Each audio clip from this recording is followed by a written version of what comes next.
Madame Bovary by Gustave Flaubert. Welcome to the Bookteller 2025. The story of Emma Bovary begins not with Emma herself, but with her future husband, Charles Bovary, a man whose mediocrity would prove to be both his defining characteristic and his greatest tragedy. Charles enters our narrative as an awkward schoolboy, ridiculed by his classmates for his provincial mannerisms and his famous capa, grotesque amalgamation of various hat styles that seem to embody everything awkward about its wearer. Charles was the son of a former army surgeon who had married above his station, taking as his wife a draper's daughter with a modest dowry. His father, having left the military, struggled to establish himself in civilian life, moving the family from place to place in a series of failed ventures. His mother, bitter about her reduced circumstances, poured all her frustrated ambitions into her son, determined that he should rise above the mediocrity that had claimed her husband. Despite his mother's aspirations, Charles proved to be a plodding student at best. He was neither brilliant nor completely incompetent, but rather possessed that particular kind of dullness that allows one to pass examinations through sheer persistence rather than understanding. His medical studies at Rouen were a testament to this. He memorized what was required, attended his lectures faithfully, and eventually earned his degree not through any spark of intellectual curiosity, but through the same methodical dedication that would characterize his entire life. Upon completing his studies, Charles established himself as a health officer in the village of Tostes, a position that was respectable if not prestigious. His mother, still the dominant force in his life, had already arranged his first marriage to Héloïse Dubuc, a widow 14 years his senior. Héloïse was neither beautiful nor particularly pleasant, but she possessed something that Charles's mother valued above all else: a comfortable income and property that would secure her son's future. The marriage was a cold affair from the beginning. Héloïse ruled their household with the same iron discipline that Charles's mother had employed, leaving him little freedom or happiness. She monitored his patients, questioned his decisions, and generally made his life a series of small humiliations and restrictions. Charles, accustomed to being dominated by strong-willed women, accepted this state of affairs with his characteristic passivity. It was during this period of marital discontent that Charles received a call that would change the trajectory of his life forever. A farmer named Rouault had broken his leg and required medical attention at his farm, Les Bertaux. The journey to the Rouault farm took Charles through the Norman countryside, past fields and villages that seemed to whisper of possibilities beyond his constrained existence in Tostes. Farmer Rouault proved to be a jovial man, recently widowed, who managed his farm with good-natured inefficiency. But it was not Rouault who captured Charles's attention, it was his daughter, Emma. At 19, Emma possessed a beauty that seemed almost ethereal to the inexperienced Charles. Her dark hair, her expressive eyes, and her graceful movements were a revelation to a man who had known only the harsh practicalities of his mother and wife. Emma had been educated at a convent, where she had developed romantic notions fed by the novels she read in secret, and the stories told by an old maid who worked at the school. These tales of passionate love, exotic places, and dramatic destinies had filled Emma's imagination with longings for a life far removed from the rural existence of Les Bertaux. She dreamed of silk gowns, grand ballrooms, and lovers who would sweep her away from the mundane realities of provincial life. During Charles's visits to treat her father's leg, Emma found herself both attracted to and disappointed by this earnest young doctor. He represented a potential escape from the farm, yet his obvious limitations and lack of sophistication left her dreams only partially fulfilled. Nevertheless, Charles's devotion was flattering, and the prospect of marriage offered the promise of change, if not the grand passion she had imagined. Charles, meanwhile, fell deeply in love for the first time in his life. Emma's beauty and refinement seemed to him the epitome of feminine perfection. He found excuses to extend his visits to Les Bertaux, lingering over Rouault's recovery far longer than medically necessary. His infatuation was so obvious that even the good-natured farmer began to suspect that the young doctor's frequent visits had little to do with his healing leg. The inevitable crisis came when Héloïse discovered Charles's attraction to Emma. Her jealousy erupted in a series of violent scenes that made their already unhappy home even more unbearable. She demanded that Charles cease his visits to Les Bertaux immediately and forbade him from treating Rouault any further. Charles, torn between his duty as a husband and his growing passion for Emma, found himself in a position where his natural passivity served him poorly. The resolution came suddenly and unexpectedly.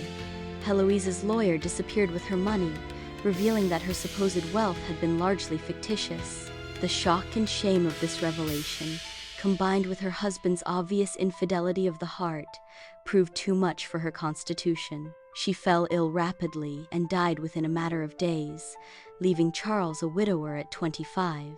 The period of mourning that followed was brief, more from social necessity than genuine grief. Charles had never loved his first wife, and her death, while tragic, opened the door to possibilities that had seemed forever closed.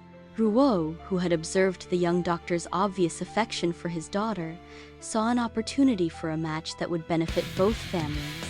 Emma, for her part, viewed Charles's proposal as her ticket to a larger world, even if the ticket was less glamorous than she had hoped.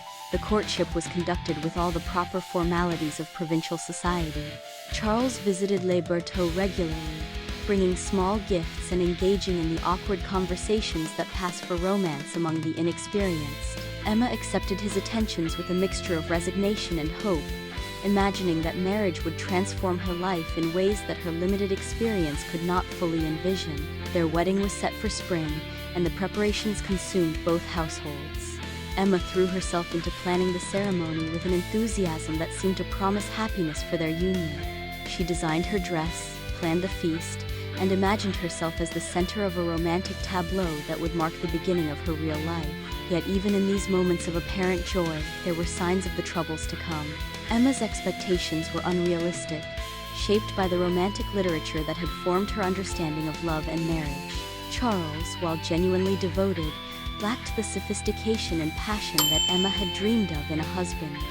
He was kind, steady, and reliable qualities that would prove insufficient for a woman whose imagination had been fired by tales of grand passion and dramatic destiny.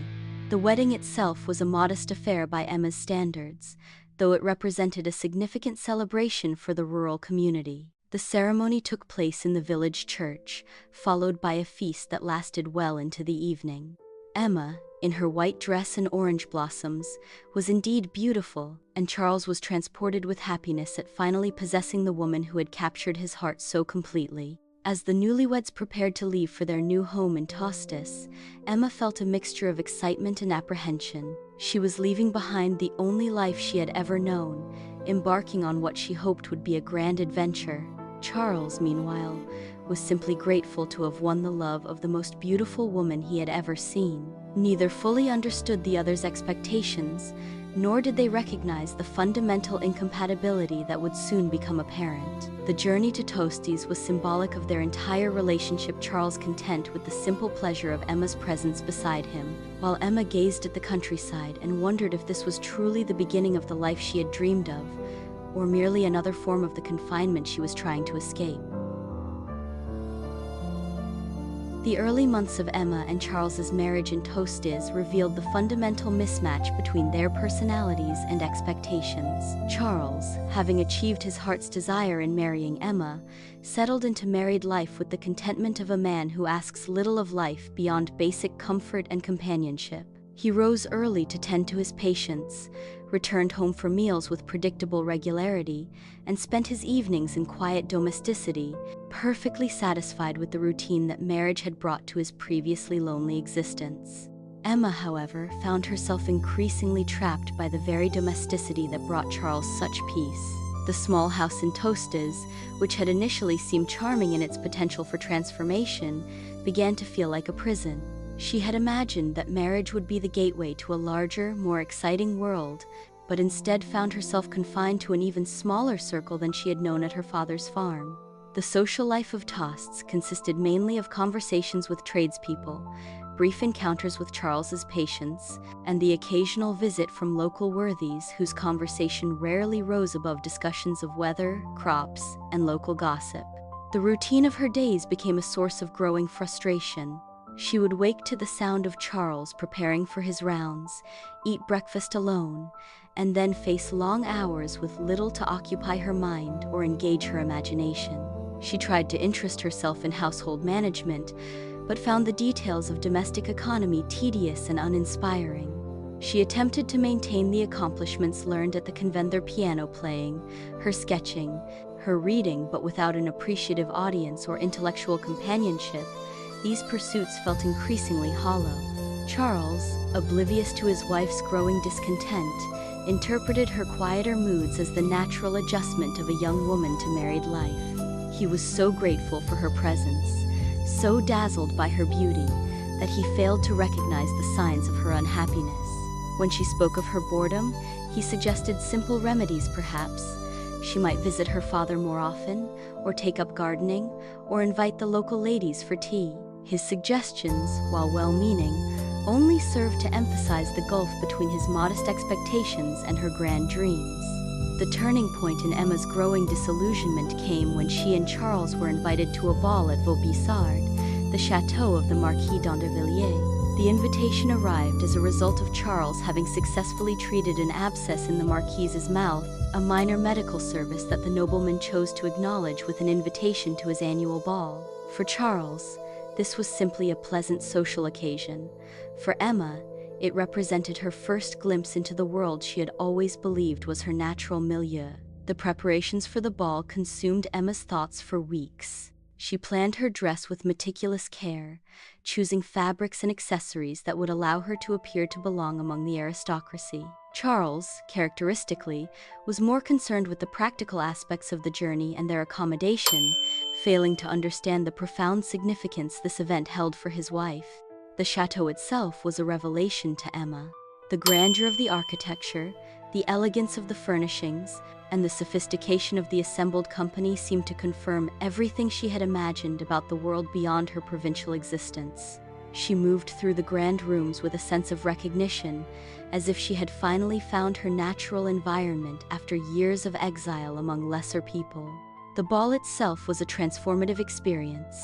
Emma danced with men of refinement and education, engaged in conversations that ranged beyond the mundane concerns of provincial life, and felt herself to be appreciated by people whose appreciation actually mattered.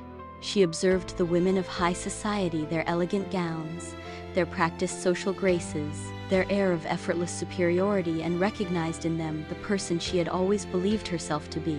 One encounter in particular made a lasting impression on her.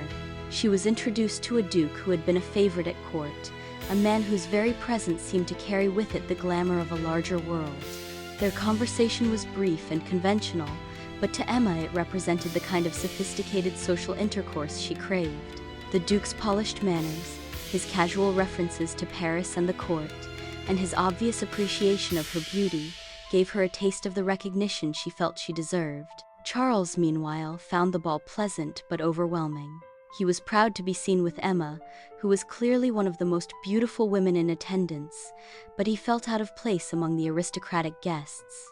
Their conversation was beyond his experience, their manners more refined than his own, and their entire way of being seemed to belong to a different species of humanity. He was ready to leave long before Emma had satisfied her appetite for this new world. The journey home from Vaubyessard was a silent one. Emma sat beside Charles in their modest carriage, but her mind remained in the chateau, replaying every moment of the evening. She had found her true element, only to have it snatched away after a single night. The return to Tostes felt like a return to prison, made all the more bitter by her recent taste of freedom. In the days and weeks that followed, Emma's discontent deepened into something approaching despair. The ball had shown her what life could be, highlighting by contrast the limitations of her actual existence. She began to neglect her appearance and her household duties, spending long hours at her window gazing toward the direction of Vaubyessard, as if she might catch a glimpse of that other world that had so briefly welcomed her. Charles, finally recognizing that something was seriously wrong, attempted to cheer his wife with small gestures and treats. He bought her a new dress, suggested they take trips to nearby towns, and even proposed that they might move to a larger house. But these modest improvements only emphasized the vast gulf between what Emma desired and what Charles could provide. The discovery of a cigar case left behind by one of the guests at Vaubyessard became a symbol of Emma's obsession with the life she had glimpsed. She kept it as a kind of talisman, imagining the sophisticated owner and the world he inhabited. The cigar case, with its costly materials and elegant design, represented everything that was lacking in her own refinement, luxury, and the casual possession of beautiful things. Emma's reading habits also changed during this period. She began to devour fashion magazines and society newspapers, following the movements of the aristocracy with the dedication of a scholar. She memorized the names of prominent families, studied accounts of their entertainments, and tried to imagine herself as part of their circle. These publications became her window into the world she longed to join, even as they made her own circumstances seem increasingly unbearable. The contrast between her dreams and her reality became more pronounced with each passing day. While she read about grand balls, fashionable parties, and romantic adventures, her own life consisted of the same dull routine of meals, household chores, and Charles's uninspiring company. She began to see her husband not as the devoted man who had rescued her from spinsterhood, but as the obstacle to her true destiny. Charles's attempts to understand and address his wife's unhappiness were hampered by his own limited imagination and experience. He could see that she was suffering, but he attributed her moods to the natural melancholy of women, or perhaps some temporary indisposition. The idea that she might be fundamentally unsuited to the life he offered never occurred to him, nor would he have been capable of providing an alternative if it had. The social isolation of their position in Tostes became increasingly apparent to Emma during this period. They were neither part of the working class, nor truly accepted by the local gentry, occupying an uncomfortable middle ground that satisfied neither Emma's social ambitions nor Charles's professional aspirations. Their few social contacts were with people Emma considered beneath her. Notice the pharmacist's wife, the local priest, and various tradespeople whose conversation revolved around matters Emma found tedious and degrading. As winter approached, Emma's depression deepened. The short days and long evenings trapped indoors with Charles became almost unbearable. She would sit by the fire, ostensibly engaged in needlework, but actually lost in elaborate fantasies about the life she should have been living. These dreams became more detailed and specific, featuring herself as the heroine of romantic adventures that bore no resemblance to her actual circumstances. The realization that her marriage had been a mistake began to crystallize during this period, though Emma was not yet ready to admit it fully even to herself. She had entered marriage with such high hopes, such confidence that it would transform her life, that acknowledging its failure would mean confronting the possibility that her dreams themselves might be impossible to achieve. Instead, she blamed Charles for his failure to appreciate her finer qualities, blamed Tostes for its provincial limitations, and blamed fate for conspiring to keep her from her rightful place in the world. The ball at Vaubyessard had awakened Emma to possibilities she had only dimly imagined before, but it had also made her current life unbearable by comparison. She had tasted the wine of sophisticated society and found the water of provincial life undrinkable. This moment marked the beginning of her inexorable journey toward the tragic conclusion that awaited her. A journey driven by the impossible desire to transform reality to match her romantic dreams. The decision to leave Tostes came as a result of Emma's increasingly obvious unhappiness and Charles's growing concern for her health. A local doctor suggested that a change of scene might benefit Emma's constitution, and Charles, ever eager to please his wife and lacking any better solution, decided that they should relocate to a different town where he might establish a more prosperous practice. After some investigation, he settled on Yonville, a market town that promised better opportunities for a health officer with ambitions. The move to Yonville initially raised Emma's spirits, as any change offered the possibility of improvement over her current situation. She threw herself into the preparations with something approaching enthusiasm, imagining that this new environment might provide the stimulation and society she craved. The journey itself, while modest, felt like an adventure after the stagnation of Tostes, and Emma allowed herself to hope that her real life might finally be beginning. Yonville proved to be larger and more prosperous than Tostes, with a more diverse population that included merchants, artisans, and even a few families of some social standing. The town boasted several shops, an inn, and an apothecary run by a man named Homais, who fancied himself an intellectual and philosopher. The Bovarys took lodgings at the inn while searching for a suitable house, and it was there that Emma first encountered the man who would become her first lover. Léon Dupuis was a young law clerk, recently arrived from Paris to gain practical experience in the provinces before establishing himself in the capital. At 23, he possessed the romantic sensibility and cultural aspirations that Charles so notably lacked. He read poetry, appreciated art, and spoke eloquently about literature and philosophy. To Emma, starved for intellectual companionship, Léon appeared as a kindred spirit who understood the finer things in life that seemed so foreign to her husband. Their friendship began innocently enough, developing through conversations at the inn where they both took their meals. Léon was immediately attracted to Emma's beauty and sophistication, while Emma was drawn to his sensitivity and cultural knowledge. They discovered shared tastes in literature, music, and art, finding in each other the appreciation for romantic ideals that both felt was lacking in their current circumstances. Charles, characteristically, was pleased that his wife had found a friend who could provide the companionship he knew himself incapable of offering.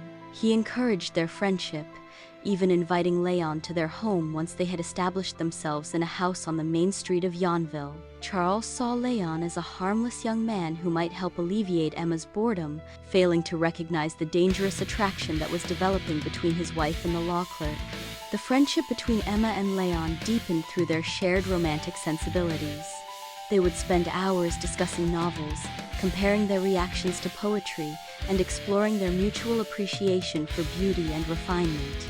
Léon introduced Emma to new authors and ideas, while Emma found in him an audience for the thoughts and feelings she had never been able to share with Charles. Their conversations took on an increasingly intimate character, though both maintained the pretense that they were merely friends with common interests. During this same period, Emma gave birth to a daughter, Berthe, a development that she had hoped might transform her feelings about her life and marriage. The reality of motherhood, however, proved as disappointing as every other aspect of her provincial existence.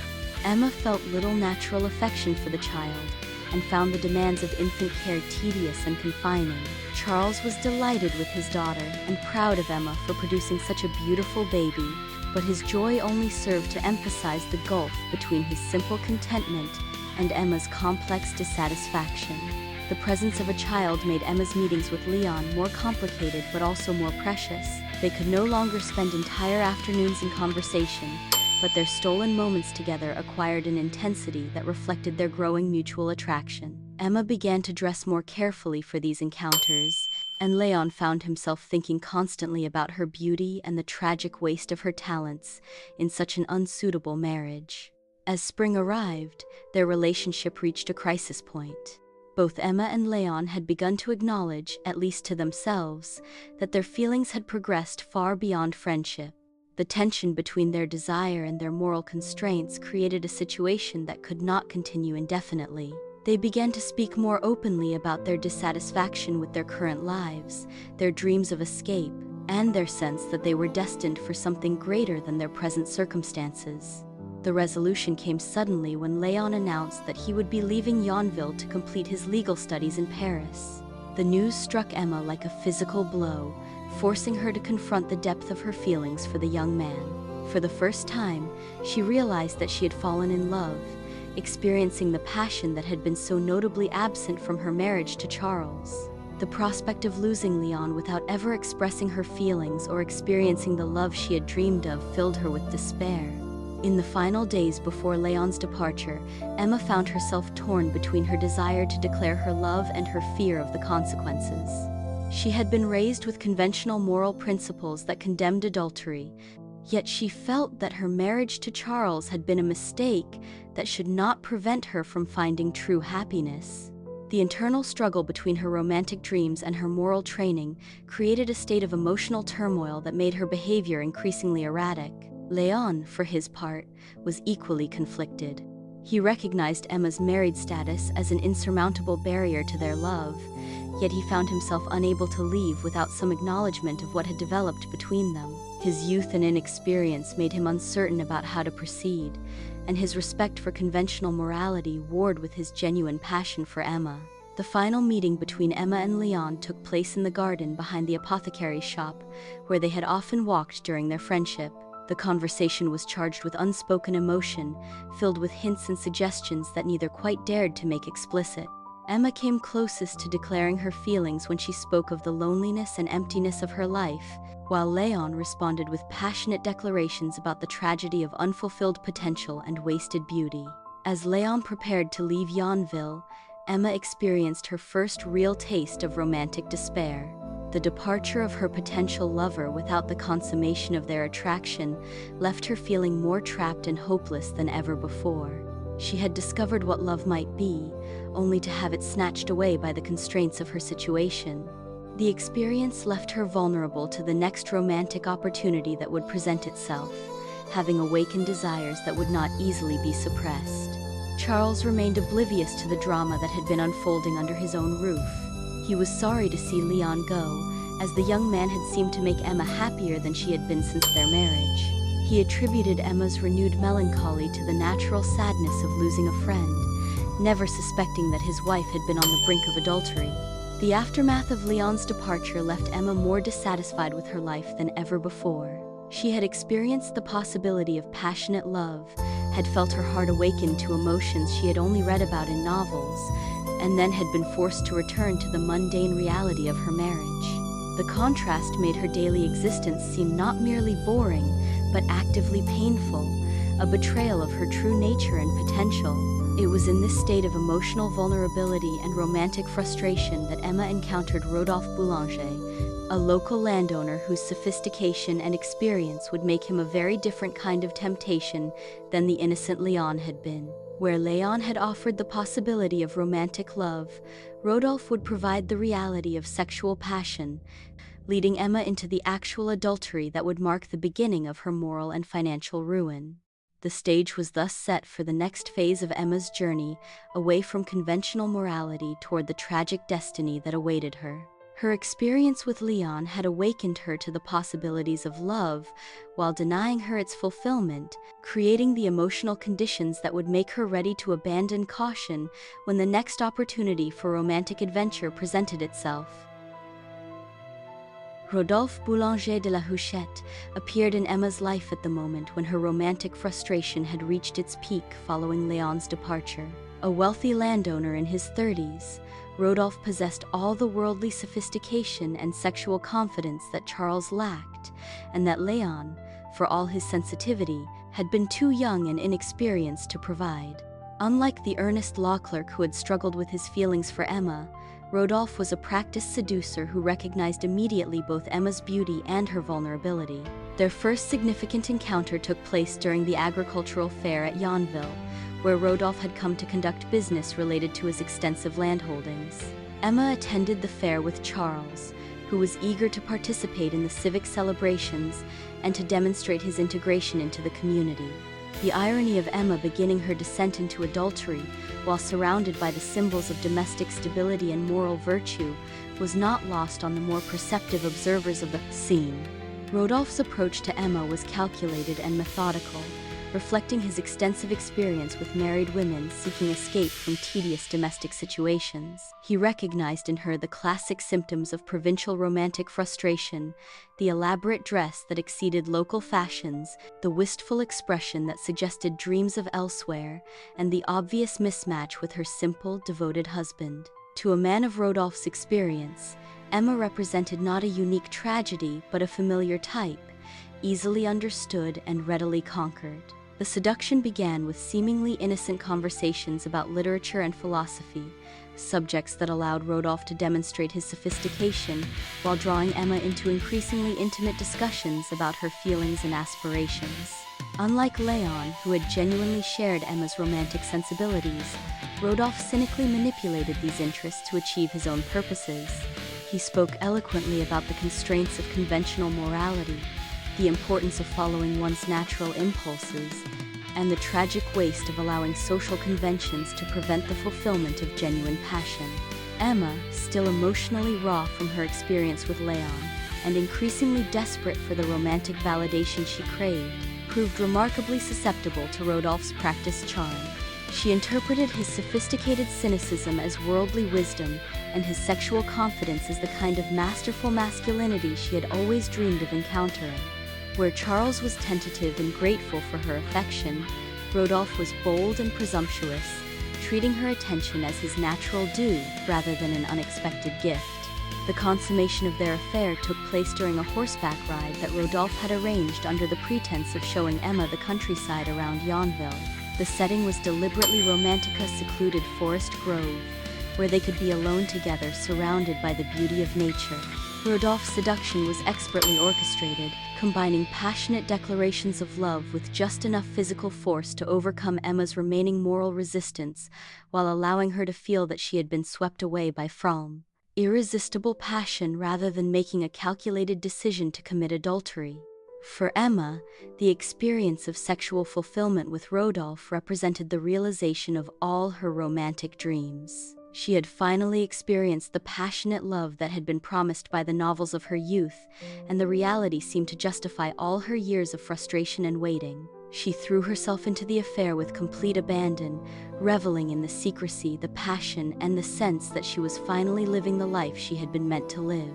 The practical management of their affair required considerable ingenuity, as Emma had to balance her roles as Charles's wife and Rodolphe's lover while maintaining the appearance of respectability in the small community of Yonville. She developed elaborate systems of communication, using her maid Félicité as an unwitting accomplice, and arranging meetings at various locations around the countryside. The deception itself became part of the excitement, adding an element of danger that heightened the romantic drama of their relationship. Charles, meanwhile, remained as oblivious as ever to his wife's infidelity. Emma's renewed vitality and improved spirits, which might have aroused suspicion in a more perceptive husband, only reinforced his belief that the move to Yonville had been beneficial for her health and happiness. He attributed her more frequent absences from home to a newfound interest in social activities, and was pleased that she seemed to be developing friendships in their new community. As the affair progressed, Emma's behavior became increasingly reckless. She began to neglect her household duties and her maternal responsibilities, delegating the care of her daughter Bertha to servants while she pursued her romantic adventures. Her appearance became more elaborate and expensive, as she sought to make herself worthy of Rodolphe's sophisticated standards. These changes required increasing expenditures that Charles, focused on building his medical practice, failed to monitor adequately. The financial implications of Emma's transformation would prove to be as destructive as the moral ones. Her desire to appear worthy of Rodolphe's attention led her to purchase increasingly expensive clothing, jewelry, and accessories. When her household allowance proved insufficient for these purchases, she began to seek credit from local merchants, using Charles's reputation and expected earnings as security for her growing debts. The merchant who would prove most crucial to Emma's financial downfall was Léon, a shop owner whose business methods combined legitimate trade with predatory lending. Léon recognized Emma's vulnerability and financial ignorance, gradually drawing her into a web of debt that would ultimately prove impossible to escape. He encouraged her expensive tastes while providing easy credit terms that concealed the true cost of her purchases. Emma's relationship with Rodolphe also began to change, as the initial excitement of conquest gave way to the routine of an established affair. For Rodolphe, Emma had never been more than an amusing diversion from the boredom of country life, and her increasingly demanding emotional needs began to feel burdensome. He had expected a simple physical relationship with a grateful married woman, but Emma's romantic nature demanded the kind of emotional involvement that Rodolphe was neither willing nor able to provide. The crisis in their relationship came when Emma, convinced that Rodolphe truly loved her, proposed that they elope together. She had been reading romantic novels that featured similar scenarios, and had convinced herself that their love was so extraordinary that it justified abandoning all conventional obligations. She imagined a dramatic escape to Italy or Switzerland, where they could live together as true lovers, free from the constraints of provincial society. Rodolphe's response to this proposal revealed the fundamental nature of their relationship and the depth of Emma's self-deception. He had never intended their affair to be anything more than a temporary pleasure, and the idea of actually taking responsibility for Emma's future filled him with alarm. He recognized that she had created an elaborate romantic fantasy around their relationship that bore little resemblance to his own more cynical understanding of their arrangement. The end of the affair came suddenly and brutally. Rodolphe, realizing that Emma's expectations had become impossible to manage, decided to terminate their relationship before it could cause him serious inconvenience. He wrote her a letter that combined expressions of regret with firm declarations that their love was impossible and that she must return to her duties as a wife and mother. The letter was a masterpiece of masculine self-justification, presenting his abandonment of Emma as a noble sacrifice for her own good. Emma's reaction to Rodolphe's rejection was devastating. She had invested her entire sense of self-worth in their relationship, believing that his love validated her romantic dreams and proved that she was indeed the extraordinary woman she had always believed herself to be. His casual dismissal of their affair as impossible and impractical struck at the very foundation of her identity, forcing her to confront the possibility that she was not the heroine of a romantic tragedy, but merely another provincial wife who had made a fool of herself over a sophisticated man. The emotional trauma of Rodolphe's abandonment triggered a severe physical and mental breakdown that brought Emma close to death. Charles, finally forced to confront the reality of his wife's condition, devoted himself to nursing her back to health with the same patient dedication that characterized all his actions. His gentle care during her illness only served to emphasize the magnitude of her betrayal and the unworthiness of her romantic dreams compared to his simple, genuine love.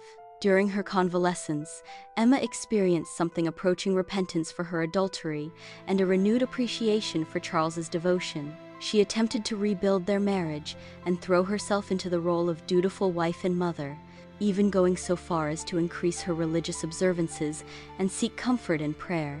This period of reform, however, was built on emotional exhaustion rather than genuine moral transformation, and it would prove temporary when new temptations presented themselves.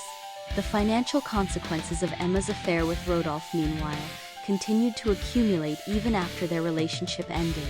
Her debts to Leroux and other merchants had grown to alarming proportions, and the interest charges on her various obligations were compounding faster than Charles's modest income could address. The web of financial deception that Emma had created to fund her romantic dreams was becoming increasingly difficult to maintain, setting the stage for the ultimate crisis that would destroy her marriage and her life. Emma's period of attempted virtue and domestic reform proved to be merely a temporary respite from her romantic longings rather than a genuine transformation of character. The shock of Rodolphe's abandonment had temporarily exhausted her capacity for passion, but as she recovered her physical health, her old dissatisfactions began to reassert themselves. The brief experience of sexual fulfillment with Rodolphe had only made the monotony of her marriage to Charles more unbearable, while her knowledge of her own capacity for deception had destroyed whatever moral constraints might previously have held her in check. The catalyst for Emma's return to adultery came with the unexpected reappearance of Léon Dupuis, who had completed his legal studies in Paris and was now working as a clerk in nearby Rouen. The young man who had left Yonville as an innocent romantic had returned with considerable experience of urban sophistication and, more importantly, sexual confidence gained through affairs with Parisian women. Where he had once been tentative and respectful of Emma's married status, he now possessed the knowledge and determination necessary to overcome such obstacles. Their reunion took place during a visit Emma made to Rouen for the opera, an excursion that Charles had arranged in hopes of providing his wife with the cultural stimulation she seemed to crave. The irony that Charles was unknowingly facilitating Emma's second adultery demonstrated both his continued devotion and his fundamental inability to understand his wife's true nature. The opera itself, Donizetti's Lucia di Lammermoor, provided the perfect romantic backdrop for Emma's emotional reawakening. The tragic story of forbidden love and dramatic passion resonated powerfully with her own sense of romantic destiny, while the grandeur of the theater and the sophistication of the audience reminded her of everything she felt was missing from her provincial life. When Léon appeared in her box during the intermission, Emma experienced the shock of recognition that accompanies the return of first love. Léon's transformation was immediately apparent to Emma. The shy, uncertain young man who had left Yonville had been replaced by someone who moved with urban confidence and spoke with the authority of experience. His time in Paris had taught him not only the law, but also the arts of seduction, and he recognized in Emma's obvious pleasure at seeing him an opportunity to fulfill the romantic promise that had been left incomplete years earlier. Their conversation during the opera was charged with the memory of their previous relationship and the awareness of new possibilities. Léon spoke eloquently about his experiences in Paris, painting a picture of sophisticated urban life that rekindled all Emma's dreams of escape from provincial mediocrity. Emma, for her part, found herself responding to his attentions with an intensity that surprised her, revealing how thoroughly her experience with Rodolphe had awakened her capacity for passion. The evening concluded with Léon's invitation for Emma to remain in Rouen for additional cultural experiences, an invitation that both understood to mean far more than its innocent surface suggested. Emma agreed with an eagerness that demonstrated how completely her moral restraints had been eroded by her previous adultery. The woman who had once struggled with her conscience before betraying her marriage vows now embarked on a second affair with scarcely a moment's hesitation. The practical arrangements for their affair were more sophisticated than Emma's relationship with Rodolphe had been, reflecting both Léon's urban experience and Emma's increased comfort with deception. They established a pattern of weekly meetings in Rouen, where Emma would ostensibly come for piano lessons or shopping, while actually spending her time in passionate encounters with her former friend. The hotel room they rented became a sanctuary where Emma could imagine herself living the sophisticated urban life she had always craved. Emma's behavior during this second affair was markedly different from her conduct with Rodolphe. Where she had been relatively passive in the earlier relationship, allowing herself to be seduced and swept away, she now became the aggressive partner, pursuing Léon with an intensity that sometimes alarmed him. Her experience with Rodolphe had taught her both the techniques of seduction and the temporary nature of masculine passion, leading her to approach this new relationship with a desperate urgency born of the knowledge that it too might end. The financial costs of maintaining this affair proved even more devastating than those of her relationship with Rodolphe.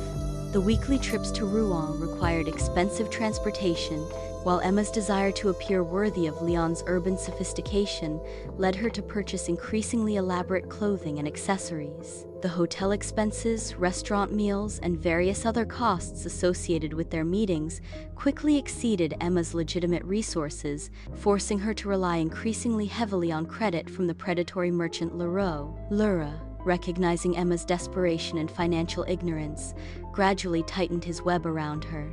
He encouraged her expensive tastes while providing loans at ruinous interest rates, accepting her husband's property as security for debts that Charles knew nothing about. The merchant's ultimate goal was to acquire the Bovary property through foreclosure, and he patiently manipulated Emma's romantic obsessions to achieve this end. Emma's neglect of her domestic responsibilities became increasingly apparent during this period. She showed little interest in her daughter Bertha, delegating the child's care entirely to servants while she pursued her romantic adventures. Her relationship with Charles deteriorated as she became more distant and contemptuous, barely bothering to maintain the pretense of marital affection. Her household management became so careless that bills went unpaid and essential supplies were forgotten, creating a growing atmosphere of domestic chaos. Charles, meanwhile, struggled to understand his wife's behavior while dealing with the practical consequences of her neglect. His medical practice was thriving, and he had begun to achieve some measure of professional respect in the community, but these successes were overshadowed by his obvious domestic unhappiness. He attributed Emma's behavior to mysterious feminine complaints, and continued to hope that patience and devotion would eventually restore their marriage to happiness. The relationship between Emma and Léon began to deteriorate as the initial passion of their reunion gave way to the routine of regular assignations. Léon, despite his increased sophistication, was still fundamentally a conventional young man who had entered the affair for romantic adventure rather than genuine passion. Emma's increasing demands for emotional intensity and her obvious desperation began to make him uncomfortable, while her financial recklessness created practical problems that he was unwilling to address. The crisis came when Emma, facing the imminent foreclosure of the family property due to her accumulated debts, demanded that Léon help her obtain the money necessary to prevent financial ruin. She had convinced herself that their love was so extraordinary that it justified any sacrifice, and she expected him to demonstrate his devotion by risking his own financial security for her sake. When Léon hesitated and ultimately refused to compromise his career prospects for her romantic dreams, Emma experienced the same devastating rejection she had suffered with Rodolphe. Léon's gradual withdrawal from their relationship left Emma more desperate than ever. She had burned her bridges with both lovers and exhausted her financial resources, while her marriage had deteriorated beyond any possibility of genuine reconciliation. The mounting pressure of her debts, combined with the collapse of her romantic dreams, created a psychological crisis that made rational decision-making increasingly difficult. The final catastrophe came when Moreau's patience with Emma's delays finally expired, and he initiated legal proceedings to seize the Bovary property. Emma's desperate attempts to raise money led her to humiliate herself by seeking help from former lovers, local dignitaries, and even the church.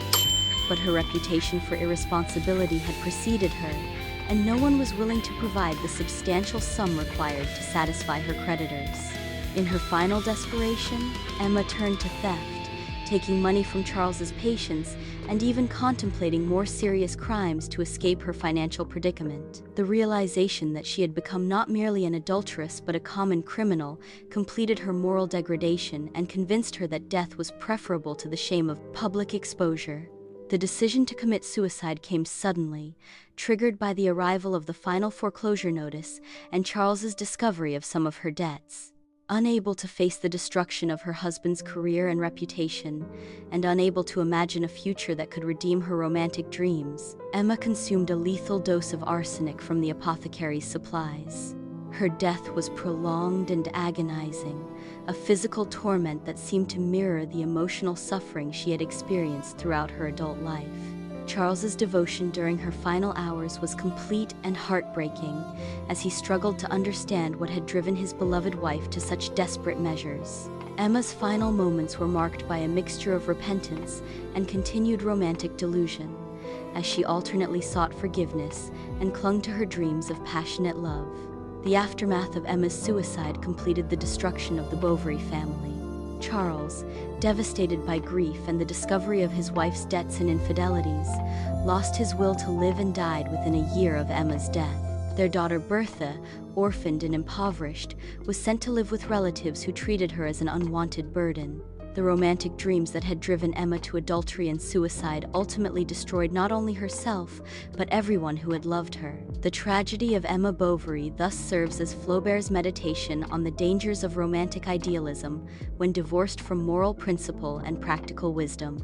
Emma's refusal to accept the limitations of her circumstances, combined with her inability to find meaning in the genuine love offered by her husband, led inexorably to the destruction of herself and her family. Her story remains a powerful warning about the consequences of allowing romantic fantasy to override moral responsibility and practical judgment. The end. Thank you for watching.